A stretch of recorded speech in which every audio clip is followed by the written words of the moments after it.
bienvenue sur notre chaîne YouTube Église MIP TV. Alors aujourd'hui, on se retrouve pour un nouvel épisode de notre émission LEC, leçons et expériences du confinement. Aujourd'hui, je suis avec ma sœur Sephora. Bonjour Sephora. Bonjour. Ça va? Ça va et toi? Oui, très bien. Alors notre sœur va nous raconter un peu son expérience, ce qu'elle a vécu pendant le confinement et elle va un peu nous parler de sa vie. Elle va se présenter en quelques instants. Mais avant de pouvoir rentrer dans le vif du sujet, n'oubliez pas de vous abonner, de partager, de commenter, de liker et de cliquer sur la cloche de notification afin de pouvoir recevoir toutes nos actualités. Très bien? Alors ma sœur, ça va toujours? Oui, ça va. Alors, aujourd'hui, on est là pour parler du confinement, donc les leçons et expériences du confinement en tant que jeune chrétien. Okay? Donc, avant de pouvoir commencer, j'aimerais que tu puisses te présenter en quelques mots pour que nos internautes puissent comprendre qui tu es et de nous expliquer, pourquoi pas, comment tu as accepté et rencontré le Seigneur dans ta vie. Ça marche. Ok, bonjour à tous, je me présente, je m'appelle Sephora Makingile, j'ai 20 ans et je suis étudiante en commerce international et je suis en deuxième année. Ok. Voilà. Et alors, comme j'ai dit, comment as-tu rencontré le Seigneur dans ta vie? Alors, pour moi, c'est un petit peu différent parce que en fait, je suis née dans une famille chrétienne. Donc en fait, j'ai toujours reçu un petit peu cette éducation de Jésus-Christ et chez nous, on priait très souvent, on avait des journées de jeûne et tout cela, donc ça faisait un petit peu partie de mon quotidien en fait.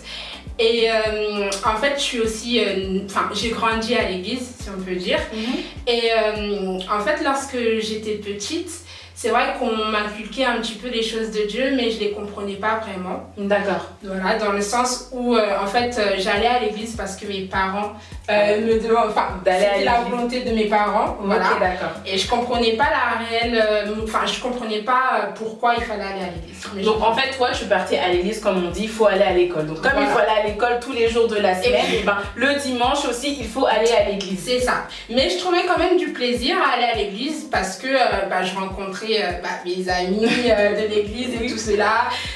Voilà, il y avait une bonne ambiance et surtout à un très jeune âge, en fait, on m'a inculqué les choses de Dieu. Donc je commençais déjà à pouvoir servir entre guillemets parce qu'en fait j'étais dans la chorale des jeunes. D'accord, voilà, ok. Donc tu as vraiment commencé dès le bas âge. C'est ça. Okay. Et voilà, je trouvais beaucoup de plaisir à pouvoir le faire, mais je comprenais pas toujours pour quelle raison. Mais je savais un petit peu, on me racontait qui était un petit peu Dieu et j'avais le plaisir de pouvoir quand même le célébrer, tout cela. D'accord. La chorale des jeunes. Ok. Voilà. Et donc du coup, tu allais à la chorale, enfin tu chantais à la chorale, tu allais à l'église, tu rencontrais tes amis, mais je pense que il s'est passé quand même quelque chose pour que tu puisses réellement le rencontrer et l'accepter en tant que maître et sauveur de ta vie. Ouais, exactement. Parce qu'en fait, comme je vous l'ai dit, je partais plus souvent parce que mes parents me disaient d'y aller. Et j'étais aussi très jeune. Mais en fait, c'est à partir de 15 ans, entre guillemets, où j'ai commencé un petit peu à grandir, à devenir aussi un peu plus mature, je pense. J'ai commencé en fait à réfléchir à ma vie, sur un petit peu avec tout ce que j'entendais en fait, à l'église et tout cela. À cette époque-là, on parlait déjà de l'enlèvement. Donc, ça t'a mis un bon coup de pression, t'as commencé à te poser des questions existentielles. C'est ça. Donc, c'est vrai que je commençais quand même à avoir peur parce que je me suis dit, à 15 ans, je vais faire comment et tout cela si jamais je restais. Enfin, je me posais énormément de questions. Et en fait, à ce moment-là, comme à chaque année, on propose le baptême en fait à l'église. Et du coup, cette année-là, ce moment-là, c'était ce moment où on proposait encore le baptême. D'accord. Et du coup, avec d'autres jeunes de mon âge, on s'est posé vraiment des bonnes questions. Et en fait, j'ai été intéressée en fait par tout ce qui se disait du baptême et tout cela. Et à partir de 15 ans, c'est là où j'ai pris la décision vraiment de suivre Jésus. En fait, je connaissais déjà, mais j'ai fait ce choix en fait. Parce que quand j'étais jeune, on peut dire que c'était pas vraiment un choix, c'était plus un peu la contrainte, si on peut dire. Parce que mes parents me disaient il faut y aller et je ne comprenais pas la raison. Mais là, à partir de 15 ans, j'ai fait ce choix moi-même parce qu'en fait, de suivre Jésus-Christ, c'est un choix. Amen. Et moi, à ce moment-là, en fait, j'avais vraiment fait le choix de pouvoir choisir Jésus-Christ. Et du coup, j'ai pris mon baptême et tout cela. Et en fait, après cela, c'est là où j'ai commencé à servir Dieu réellement, même si je le faisais déjà à l'époque. Et en fait, il y a il y a beaucoup de choses qui se sont passées en fait après mon baptême et tout cela. Mais en fait, il y a un laps de temps qui s'est écoulé, on va dire. Et en fait, il y a un moment donné où c'est vrai que j'étais un peu plus bas. Et du coup, j'avais en fait à arrêter un petit peu de servir Dieu. Je chantais plus vraiment parce qu'il y avait beaucoup de péripéties en fait qui s'étaient passées.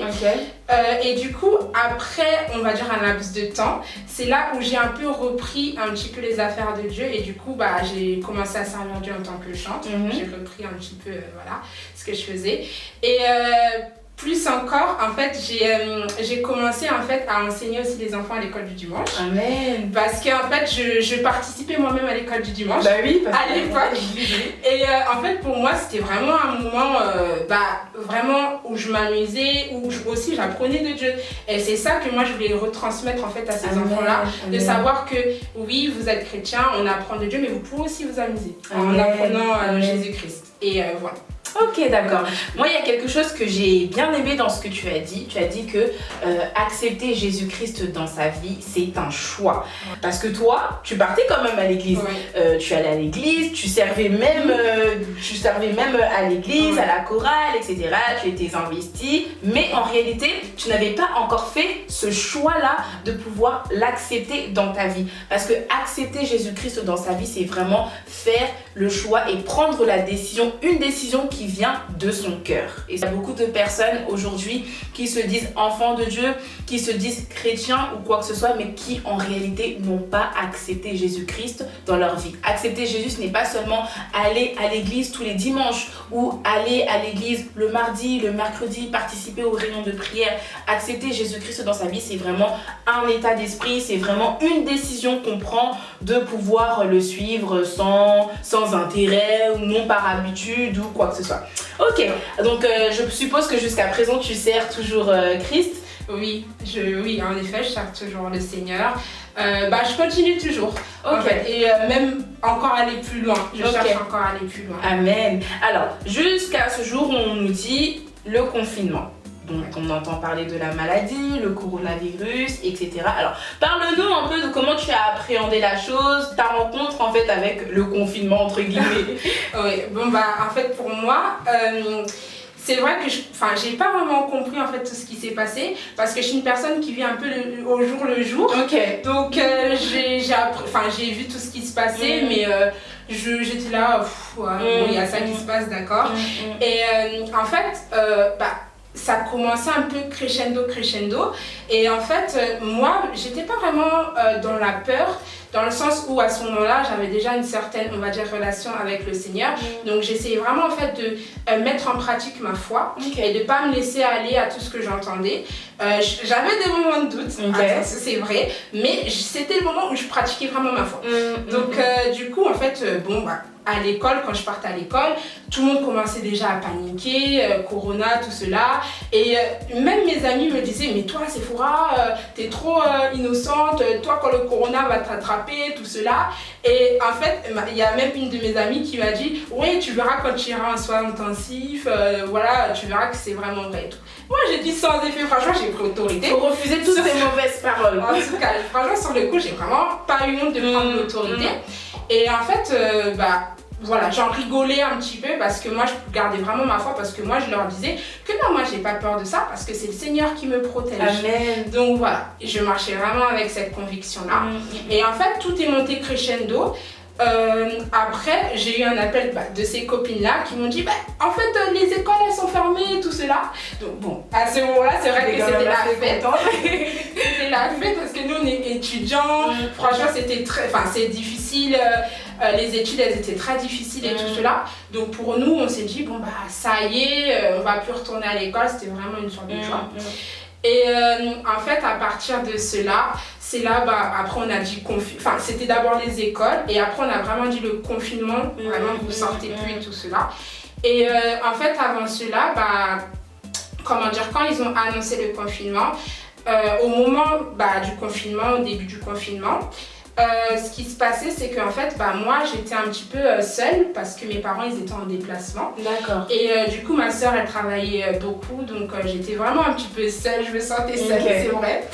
Et du coup, à ce moment-là, j'étais un petit peu toute seule. Donc c'est là que je réfléchissais vraiment beaucoup comment je vais faire pour traverser ce confinement. Je sais que Jésus-Christ est avec moi, mais c'était un petit peu compliqué à ce moment-là. Ok. Et donc du coup, comment t'as fait pour pouvoir passer à une autre étape? Parce qu'au début c'était compliqué, mais je suppose qu'après c'était beaucoup plus meilleur en fait. Comment tu as fait pour pouvoir te relever et ne pas te dire bon je suis toute seule, je reste comme ça, comment je vais faire, etc. Alors, en fait, au départ, comme je vous ai dit, c'était le moment où je travaillais vraiment en fait ma foi. Du coup, c'est vrai que c'était difficile parce que j'avais beaucoup de soutien dans la prière, tout cela. Je suivais un petit peu la trame du père spirituel, même à l'assemblée, quand on partait, on avait vraiment un rythme en fait, mardi, mercredi, tout cela. Et ça m'aidait vraiment beaucoup en fait. Et par moi-même, je me suis dit, comment je vais faire parce que peut-être moi je connais pas vraiment beaucoup de choses. Et en fait, je voyais que dehors, les temps, c'était un petit peu un peu compliqué. Et je savais que pour moi, il fallait que je sois dans une attitude de prière. Amen. Mais comment, je savais pas parce que je connaissais pas vraiment de choses pour moi. Et du coup, en fait, j'ai pas perdu courage.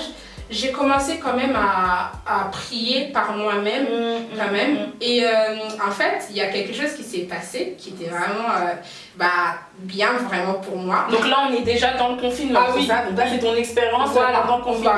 On va aller petit à petit. Du coup, là, c'était un petit peu, à partir de ce moment-là, mes parents étaient en déplacement.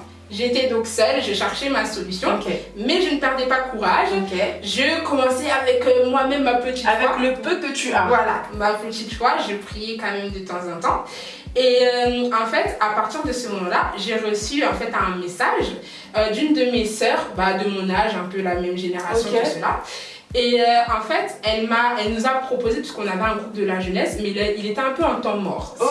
D'accord, c'est juste un groupe WhatsApp, juste pour se demander un peu des nouvelles, mais sinon en dehors de ça... Non, aussi pour s'encourager, pour grandir dans la foi entre les jeunes, pour se mettre aussi à l'aise les uns les autres, puisqu'on ne se parlait pas énormément de cela, même si on est dans la même assemblée. Mais en fait, ce groupe était en temps mort. D'accord. Et en fait, moi déjà de base, avant cela, j'avais envie en fait que ce groupe puisse refonctionner, tout cela. Mais voilà, c'était resté tel quel. Et cette sœur, en fait, elle a demandé en fait, oui, est-ce que ça vous dirait qu'on puisse prier ensemble avec tout ce qui se passe? D'accord. Voilà, pour rester dans un mode de prière et tout ça. Et du coup, moi, je l'ai accepté parce que c'est vrai que voilà, c'était un appui pour moi. C'est tombé au bon moment en fait, parce que toi aussi tu combattais quand même avec toi-même pour pouvoir continuer dans cette attitude de prière. Tu disais que tu ne savais pas comment t'y prendre, tu ne savais pas comment commencer. Tu l'as quand même fait avec le peu que tu avais, mais ça arrivait vraiment au bon moment pour te booster davantage. C'est vrai. Voilà, du coup, en fait, tous les jeunes qui étaient sur ce groupe-là ont accepté tout cela. Et c'est comme ça qu'on a commencé. On a commencé petit à petit. Et en fait, nous, tous les jeunes, en fait, personne n'est meilleur que personne. Ça veut dire que, en fait, déjà, en tant qu'enfant de Dieu, il n'y a pas de rivalité ou quoi que ce soit. Et en fait, dans ce groupe-là, on partait vraiment de l'optique qu'on sait qu'on connaît peu de choses, mais on ira quand même avec ce peu-là. Et il n'y a pas quelqu'un qui est meilleur que l'autre pour, je sais pas, voilà. Et du coup, en fait, après, ce qui se passait, c'est que le premier jour, c'est quelqu'un qui avait l'idée, et après, on s'était mis en accord que chaque jour de la semaine, quelqu'un va pouvoir guider la prière. Et c'est là qu'on arrive un petit peu au moment où on m'a dit, Sephora, toi, le jour, on m'a dit, ton jour là, je vais même vous dire le jour, moi, c'était le jeudi. Le jeudi, tu vas jamais oublier ce jour-là. Et du coup, on m'a dit, jeudi, c'est toi. Et franchement, je vais pas vous mentir, j'ai commencé déjà à réfléchir. Et à pas chercher je cherchais vraiment des excuses. Je commençais à dire, faut que je cherche une petite excuse pour dire que non, peut-être je serais pas là, tout cela. Et en fait, là, je me suis dit, mais c'est frappe, on est en confinement, il n'y a pas d'école. Tu vas dire quoi? Tu vas aller où? Aucune excuse, tu dois y aller, tu dois le faire. C'est ça. Il y avait l'école en ligne, mais ce jour-là, il n'y avait pas l'école. Comme de par hasard. Donc du coup, en fait, là, j'ai vraiment pris en fait un temps pour réfléchir et en fait me dire, mais non, Sephora, il faut pas en fait avoir peur de cela. Et en fait, j'ai pris la décision de quand même le faire et j'ai pris en fait autorité sur cette peur-là, pardon. parce qu'en fait c'est vrai que c'est quelque chose que je redoutais beaucoup en fait, le fait de pouvoir modérer, c'est-à-dire conduire les gens dans la prière, tout cela, parce que de base avant le confinement c'était quelque chose que j'étais censée de commencer à faire. D'accord. Et en fait il y avait toujours des choses qui faisaient que ce jour n'arrivait pas. Ok. Et en fait moi j'étais un peu dans ma tranquillité, je me dis bon bah ça y est c'est bon, tranquille. Et en fait là on m'a mis au pied du mur, donc je n'avais pas de choix. Et j'ai dit non c'est pas bien, si je dis je cherche mes excuses c'est un peu péché puisque Dieu peut-être il attend ça de moi et moi je le fais pas. Donc j'ai vraiment pris courage en fait à le faire. Et en fait quand on a commencé, on connaissait pas vraiment beaucoup de choses, mais dès le premier jour, Dieu nous avait parlé. Amen. Dans le sens où il faut pas, en fait, je me souviens plus exactement de la parole, mais dans le sens où ça parlait en fait des aînés, en fait, des adultes, qu'il faut pas toujours s'attacher en fait aux adultes, dans le sens que nous aussi, en tant que jeunes, Dieu il a besoin de nous et que nous aussi, il faut qu'on se lève. Il faut pas toujours qu'on s'accroche sur les adultes, qu'est-ce qu'ils vont faire, tout cela. Et cette initiative-là, en fait, ça a rentré vraiment dedans. Et du coup, en fait, crescendo, petit à petit, on a commencé en fait à se lever avec notre petite foi. Dieu il nous faisait grâce à chaque instant lors de ses prières, il nous parlait et tout cela. Et ça nous a vraiment donné courage en fait. Et à travers, ça c'est l'une des expériences que j'ai traversées durant le confinement. Et à travers ce confinement-là, cette expérience-là, en fait, ce que moi j'ai retenu de ça pour moi, c'est qu'en fait, c'est comme si, j'étais un peu une personne qui manquait de confiance, tout cela. Et en fait, c'est comme si Dieu, il voulait me donner courage. Parce qu'en fait, Dieu, il a mis quelque chose en tout à chacun d'entre nous. Mais en fait, c'est comme si moi, je minimisais ce que Dieu avait mis en moi. Et en fait, à ce moment-là, j'ai vraiment pris courage. Et je me suis dit, non, c'est pas grave, je le fais. Et en fait, Dieu, il m'a fortifiée. Il m'a rendue courageuse à travers cette expérience-là. Et même aujourd'hui, je le vis encore. Ça me donne vraiment le courage de faire, d'accomplir des choses que auparavant je ne pourrais pas faire. Et d'ailleurs, la preuve, je suis ici parmi vous. Et je peux vous dire que lorsqu'on m'a proposé l'invitation, j'ai voulu fuir. Je confirme. Voilà. J'ai encore voulu fuir. Mais non, le Seigneur a permis que je sois là et voilà, c'est une grâce. Donc en fait, tout part du choix en fait. Parce que pour que tu puisses en arriver là, tu as d'abord fait le choix de te lever, donc fais le choix de pouvoir refuser la peur, la crainte, etc. Tu as mis de côté en fait peut-être que tu n'aies pas confiance en toi, etc. Et c'est à partir de ce moment-là que Dieu t'a aidé. Et moi j'aimerais rajouter quelque chose en plus, appuyer un point que tu as évoqué. En tant que jeune, tu ne te sentais pas capable. Du moins, tu pensais que ce que tu avais ne pouvait pas être bénéfique pour les autres. Et en réalité, non. La Bible nous dit qu'il ne faut pas négliger les faibles commencements. Le peu que tu as peut aider énormément de personnes. On a souvent tendance en tant que jeune dire que les choses de Dieu, c'est pour les grands, c'est pour les âgés. Nous, on a grandi avec des papas comme serviteurs de Dieu, etc. Mais en fait, non. Nous aussi, la jeunesse, nous sommes aussi des ministres de Dieu. Nous sommes aussi appelés à pouvoir partager l'évangile de n'importe quelle manière. Et même si tu as reçu une petite semence, cette semence-là peut être bénéfique aussi pour les autres. Donc, s'il y a un jeune qui passe par là et qui nous regarde, ne néglige pas tes faibles commencements. La semence que toi, tu as reçue de Christ, tu peux aussi aider les autres. Transmettons la parole de Dieu, c'est super important. Donc, du coup, tu te lèves là, donc tu es à fond. Là, c'est bon. Le premier jour s'est passé. Donc, la direction de la prière, l'exhortation, tu vois que ça commence à marcher, Dieu te fortifie. T'es dans quel élan après?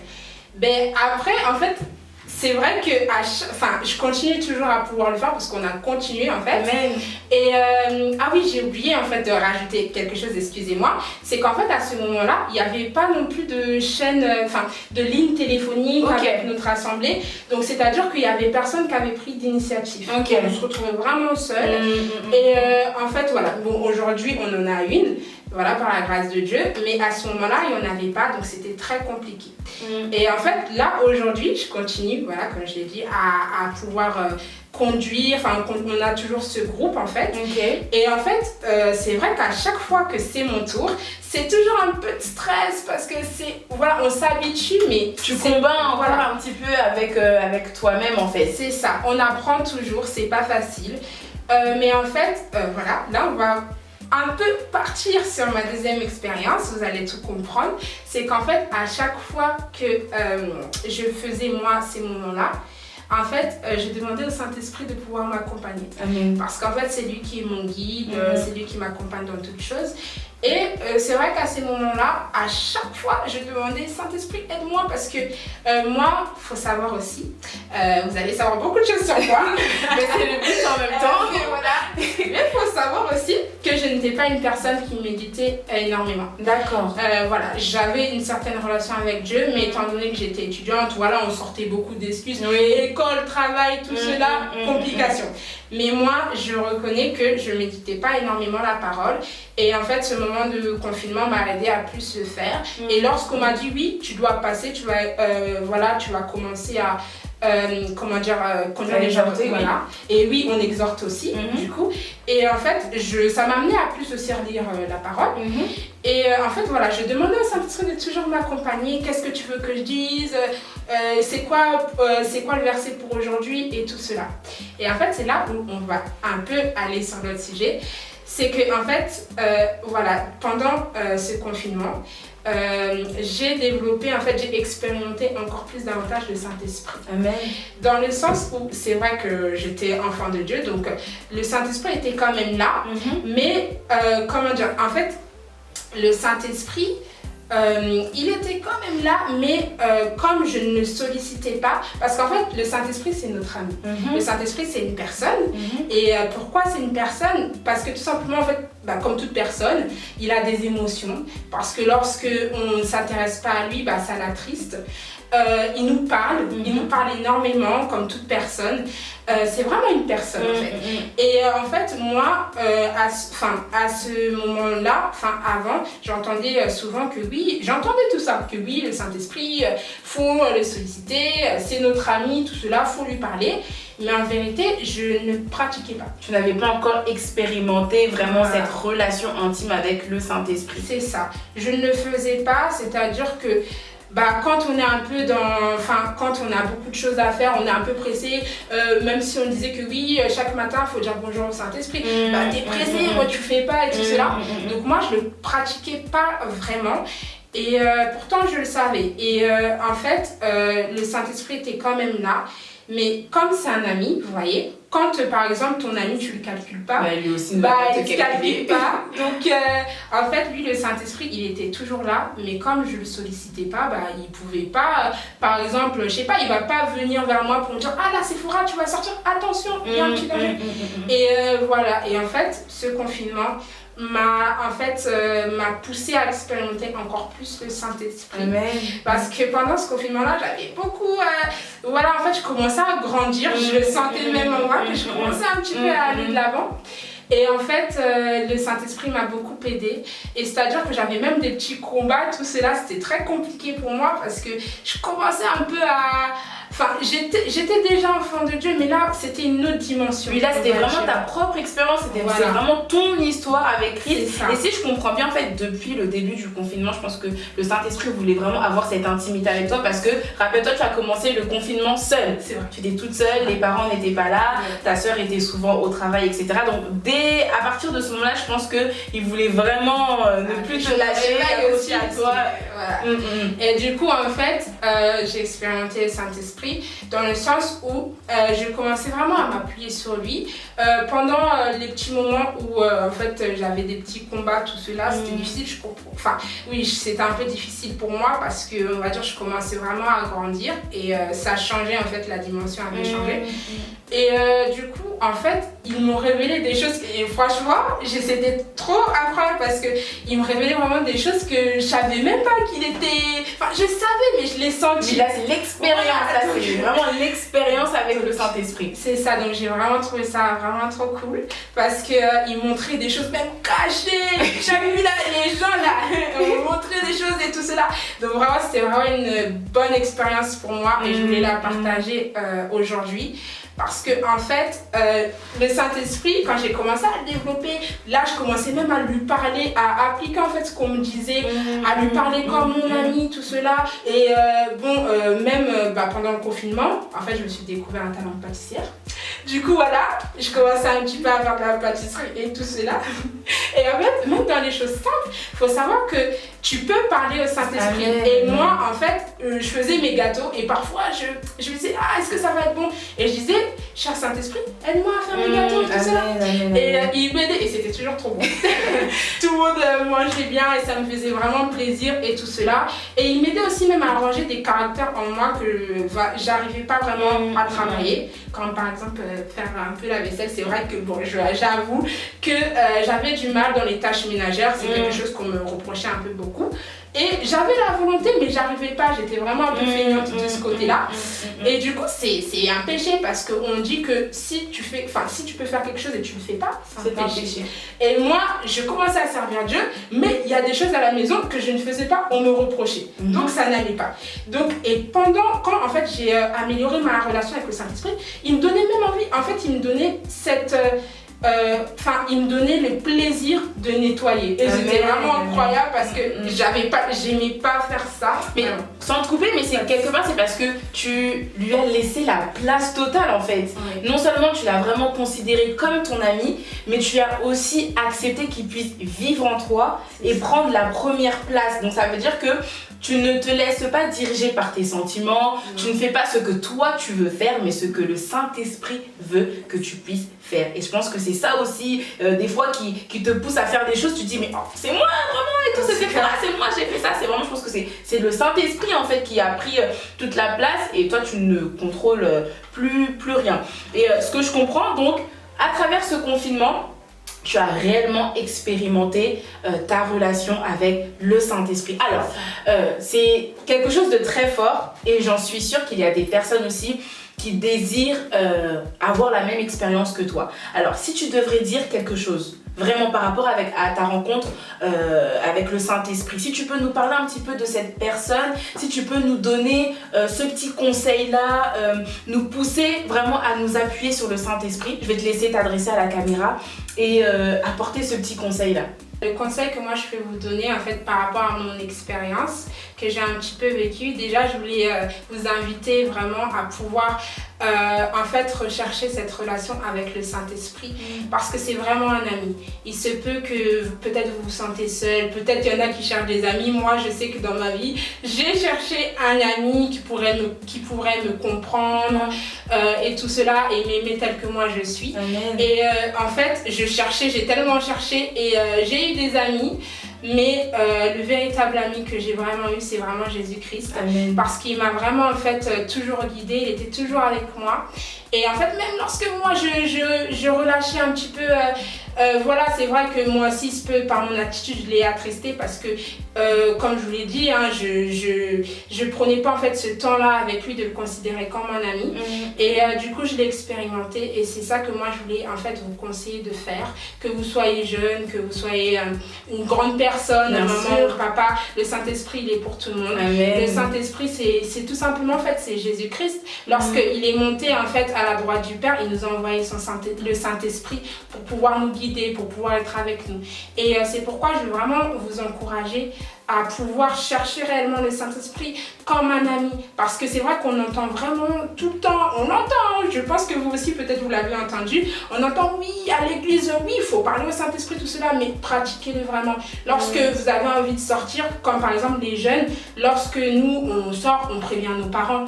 Et en fait c'est la même manière qu'on peut faire avec le Saint-Esprit. Vraiment parlez-lui, il n'y a pas de méthode, c'est juste tu es là. Il est là, parle-lui. Donc voilà, je vous invite vraiment à pouvoir le faire. Et le Saint-Esprit, quand vous allez pouvoir le rencontrer, il va vraiment vous guider dans toutes choses. Il va vous guider même dans vos études, si vous êtes étudiant comme moi. Il va vous guider même, je ne sais pas si vous aussi, vous êtes amené un jour à exhorter. Voilà, il va vous guider dans toutes ces choses. Donc franchement, prenez vraiment conscience en fait de cet ami fidèle qu'il est parce qu'il est vraiment merveilleux, il est toujours avec nous et il nous aime vraiment. En fait il attend, il est juste à côté, il est là, il attend juste en fait que tu puisses te tourner vers lui et le considérer comme un ami. Et moi je l'ai fait et il va vraiment aider dans toutes les choses imaginables, même des petits trucs hein. Vous pouvez lui demander, tu veux faire une recette, un bon madessou, un bon truc, demande-lui, il va t'aider. Donc franchement, même pour vos projets aussi, Amen. vos projets en tant que jeune, même pour des plus grands, des mamans, des papas, projets de famille, de maison, de vie. voilà, tout cela. Il va vraiment vous aider, plus encore pour les jeunes, parce qu'on arrive à un moment de notre vie où il faut décider un petit peu la vie et tout cela. Il va vraiment vous aider. Et du coup, si je peux me permettre, Bien sûr. je voulais en fait appuyer cela avec une petite parole que j'ai pu un petit peu méditer.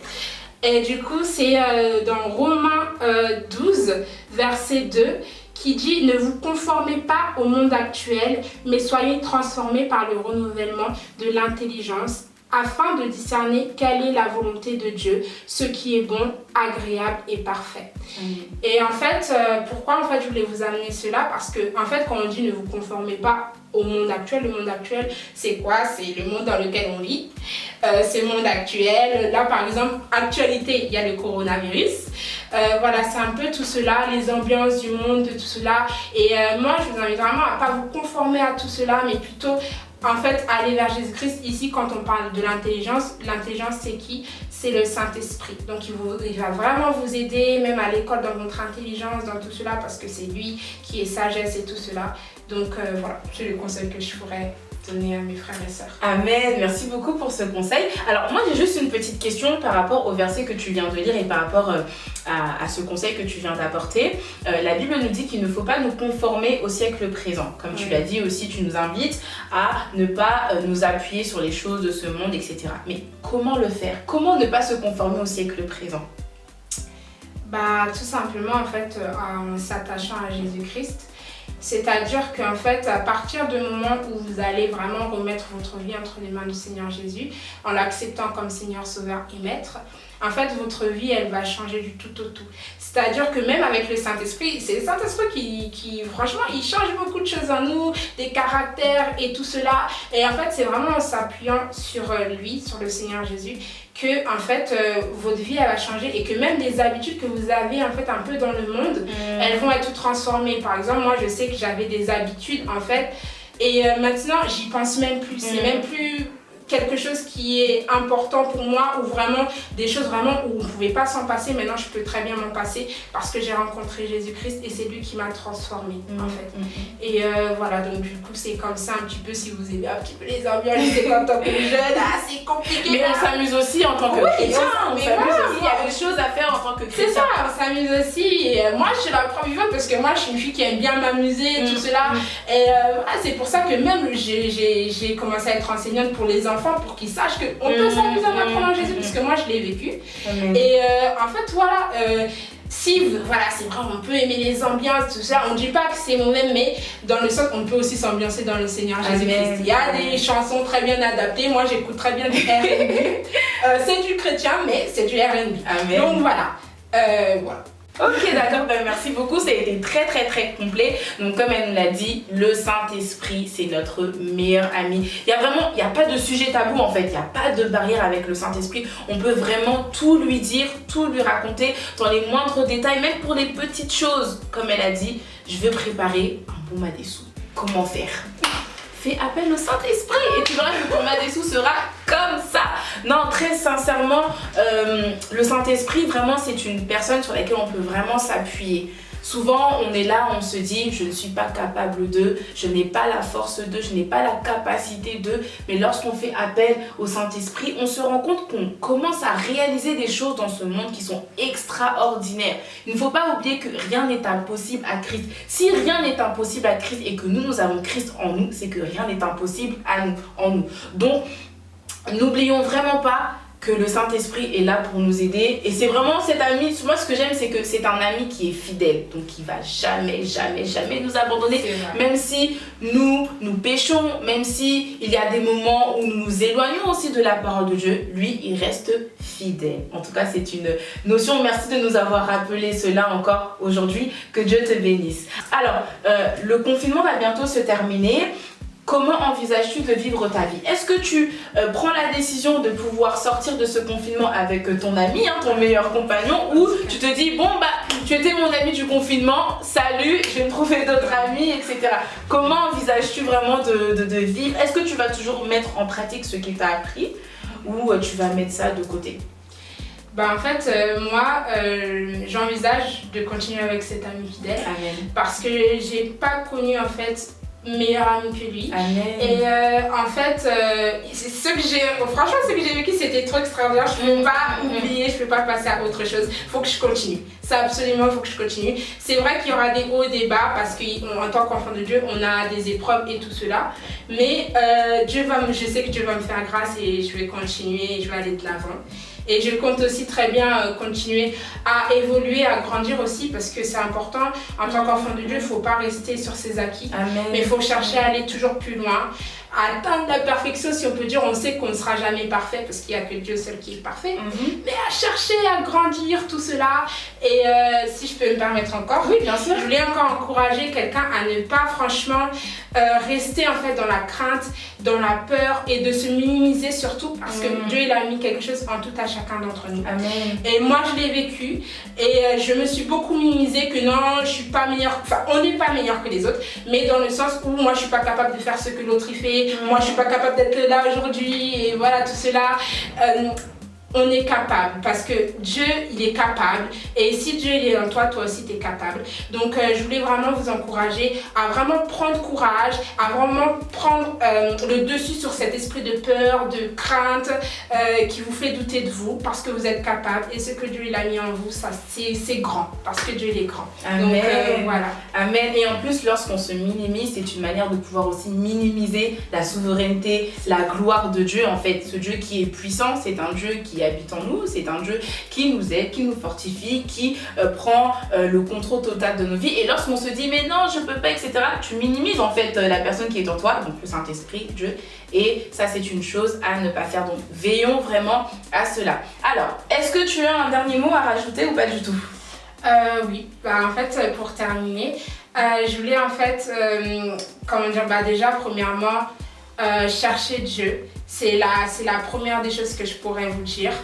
De vraiment rechercher Dieu parce que Dieu il est vraiment bon. Il est toujours avec nous, il prend soin de nous. Sans Dieu dans ce monde on ne peut rien. Et c'est pour ça que je voulais vraiment vous encourager à chercher Dieu, à expérimenter le Saint-Esprit. Voilà, et oui, parce qu'en fait sans le Saint-Esprit on ne peut rien. J'ai obligé de le rajouter, on ne peut vraiment rien. C'est seulement lui qui peut nous permettre de faire tout ce qu'on est capable de faire. Amen. Et du coup voilà, je voulais vous encourager dans ce sens-là. Et aussi un petit mot parce que je sais que ça va être le déconfinement. Pour vous rappeler qu'en fait, vous savez, le Saint-Esprit, il est paix, il est joie, il est amour et tout cela. Et en fait, lorsque vous allez recevoir le Saint-Esprit en vous, en fait, vous aurez même plus peur en fait d'aller dehors. Le monde autour de vous, c'est vrai que ça va changer parce que ça va être différent. Le monde autour de vous va changer, mais vous aurez même plus en fait cette crainte-là parce que le Saint-Esprit sera en vous. Et lui, il est vraiment paix, il est joie et tout cela. C'est vrai qu'avec vos yeux, vous allez pouvoir dire « Ah, c'est un petit peu bizarre tout cela », mais franchement, vous serez vraiment dans la tranquillité.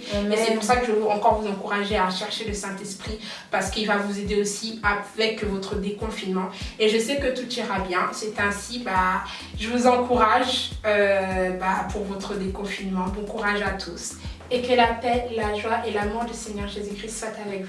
Amen. Alors, j'espère que vous avez vraiment retenu ce qu'elle nous a partagé. Ne lâchons pas le Saint-Esprit. Si tu es là et que tu n'as pas encore rencontré le Saint-Esprit, cherche davantage à pouvoir faire sa rencontre. Si tu as aussi déjà cette relation avec le Saint-Esprit, cherche vraiment à pouvoir rentrer en profondeur. Là, clairement, on arrive aussi dans les temps de la fin et on va voir des choses encore plus difficiles. On va rencontrer des situations encore plus difficiles. Et l'ami qui pourra vraiment nous aider dans ces temps, c'est le Saint-Esprit. N'oublions pas que c'est par le Saint-Esprit que nous pourrions entendre le son de la trompette lorsque notre Seigneur viendra chercher son Église. Alors, merci beaucoup d'avoir répondu présente à cette invitation. Merci. Que Dieu te bénisse abondamment. À vous qui nous avez suivis, n'oubliez pas de vous abonner, de partager, de commenter, de liker et de cliquer sur la cloche de notification afin de pouvoir rien rater sur notre actualité. On se retrouve très prochainement pour un nouvel épisode avec un ou une invitée. Que Dieu nous bénisse.